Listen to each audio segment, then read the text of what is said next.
राधे राधे, जय गौरी गोपाल।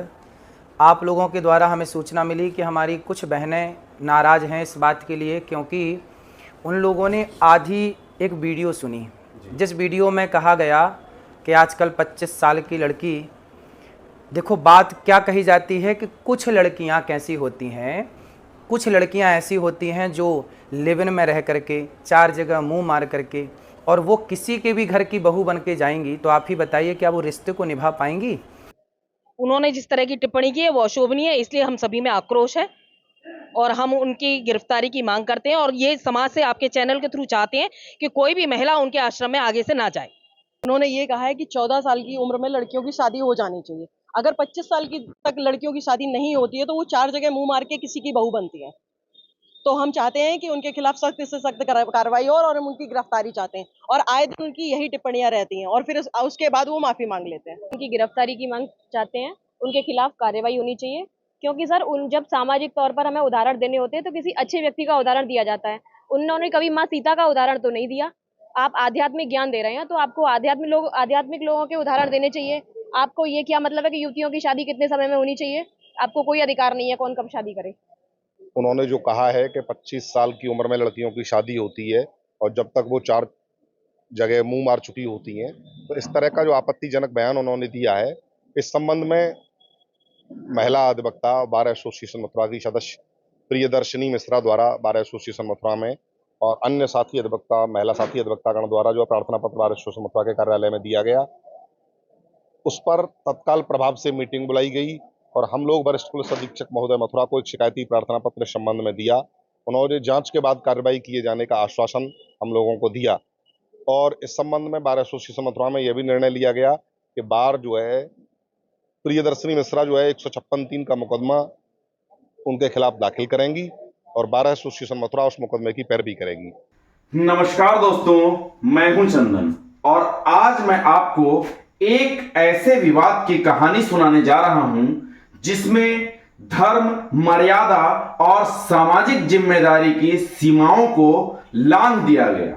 ये कहानी है एक प्रसिद्ध कथावाचक की, जिनका नाम है अनिरुद्धाचार्य महाराज। एक समय था जब लोग उनकी कथाओं से प्रभावित हुआ करते थे।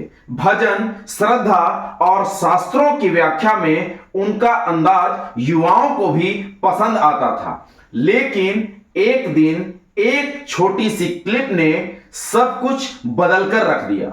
सोशल मीडिया पर आग लग गई और जनता ने प्रश्न उठाया, क्या ये व्यासपीठ की मर्यादा है? अनिरुद्धाचार्य का जन्म 27 सितंबर 1989 को जबलपुर में हुआ। उनका असली नाम है अनिरुद्ध राम तिवारी। ये बचपन से ही धार्मिक प्रवृत्ति के थे।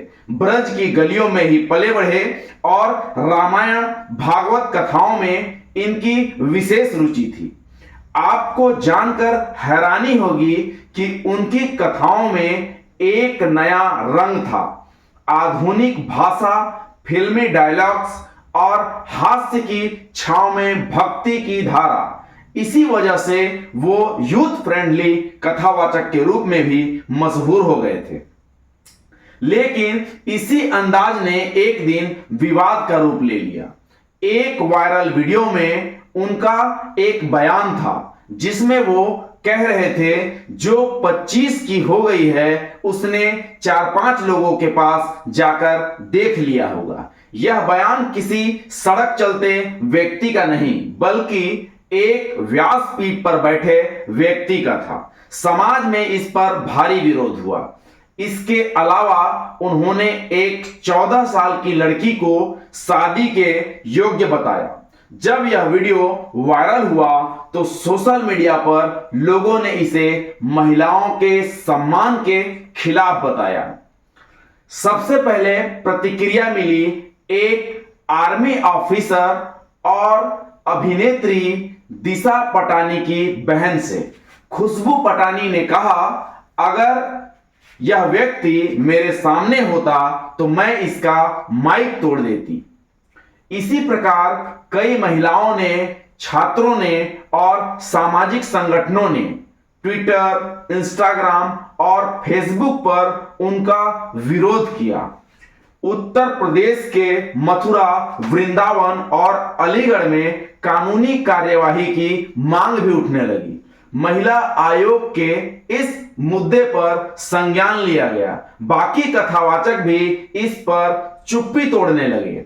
बाबा ने एक वीडियो में कहा कि उनका क्लिप एडिट किया गया था।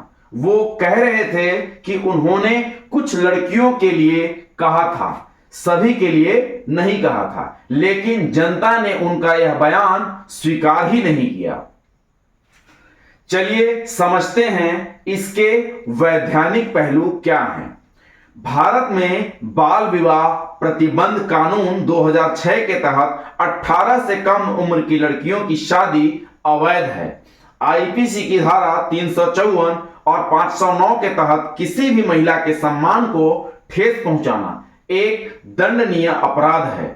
तो फिर व्यासपीठ पर बैठे एक व्यक्ति को किस अधिकार से यह सब बोल गए जो एक आम आदमी भी नहीं बोल सकता। मीडिया चैनल जैसे एनडीटीवी, जी न्यूज, आज तक, रिपब्लिक भारत ने इस मुद्दे पर डिबेट्स भी की। कथावाचक महिला संगठनों के प्रतिनिधि और कानून के ज्ञाता भी शामिल हुए। व्यासपीठ से अगर व्यंग के नाम पर अश्लीलता प्रसारित हो रही हो तो समाज का क्या होगा। आज के समय में व्यक्ति कुछ भी कह जाता है, लेकिन हर शब्द की कीमत होती है। जो व्यासपीठ से बोला जाता है वो अनेक लोगों के जीवन में संस्कार बन जाता है या संस्कार की मार। बाबा ने माफी तो मांगी, लेकिन विश्वास टूट गया। आज भी लोग पूछ रहे हैं क्या उन्हें फिर से व्यासपीठ पर बैठने का अधिकार मिलना चाहिए। आपका क्या कहना है? क्या धर्म के नाम पर सब कुछ चलता है या व्यक्ति को अपने बोलने की मर्यादा में ही रहना चाहिए? यह कहानी कई सामाजिक, धार्मिक और नैतिक सवाल उठाती है। आइए मैं उन सवालों के जवाब देने की कोशिश करता हूं, परंतु यह सर्वात्रिक सत्य हो यह कोई जरूरी नहीं। आप मेरे उत्तर से संतुष्ट भी हो सकते हैं और संतुष्ट नहीं भी हो सकते हैं। यह मेरा अपना देखने का नजरिया है। क्या व्यासपीठ से दिए गए शब्दों की कोई जिम्मेदारी नहीं होनी चाहिए? व्यासपीठ एक पवित्र स्थान है जहां से केवल धर्म, ज्ञान और मर्यादा की बातें होनी चाहिए। वहां से बोले गए शब्द समाज को दिशा देते हैं, इसलिए उन शब्दों की जिम्मेदारी हर कथावाचक को लेनी चाहिए। क्या हास्य और भक्ति को मिलाना गलत है? हास्य तब तक स्वीकार्य है जब तक वह मर्यादा में हो, लेकिन जब मजाक, अश्लीलता या किसी की गरिमा पर चोट करने लगे तो वह भक्ति नहीं, मनोरंजन का विकृत रूप बन जाता है। क्या सिर्फ माफी मांगने से धार्मिक नेताओं को सब कुछ माफ किया जा सकता है? नहीं, माफी एक शुरुआत हो सकती है, लेकिन सुधार की प्रक्रिया आत्मचिंतन और भविष्य में जिम्मेदार आचरण जरूरी होता है। समाज को यह तय करना होता है कि माफी कितनी सच्ची और स्वीकार्य है। क्या महिलाओं पर टिप्पणी करना किसी धार्मिक प्रवचन का हिस्सा हो सकता है? कदापि नहीं। महिलाओं पर अभद्र टिप्पणी नीति या शास्त्रों की मर्यादा के विरुद्ध है। यह न केवल महिलाओं के सम्मान को ठेस पहुंचाता है, बल्कि धर्म की गरिमा को भी गिराता है। क्या युवाओं को आकर्षित करने के लिए धार्मिक प्रवचन को मनोरंजन में बदल देना चाहिए? भाषा और शैली में आधुनिकता लाई जा सकती है, लेकिन कंटेंट में शुद्धता और गंभीरता जरूरी है। प्रवचन का उद्देश्य केवल आकर्षक नहीं, आत्मिक उत्थान होना चाहिए। क्या समाज को चुप रहना चाहिए जब धार्मिक मंच से गलत बातें कही जाएं? बिल्कुल नहीं। अगर व्यासपीठ से अनैतिक या अपमानजनक बातें कही जाती हैं तो समाज की जिम्मेदारी बनती है कि वह उसे चुनौती दे, प्रश्न पूछे और सुधार की मांग करे। मैं हूं चंदन, फिर मिलेंगे एक नई कहानी के साथ जो होगी पूरी तरह से सच। बहुत बहुत धन्यवाद।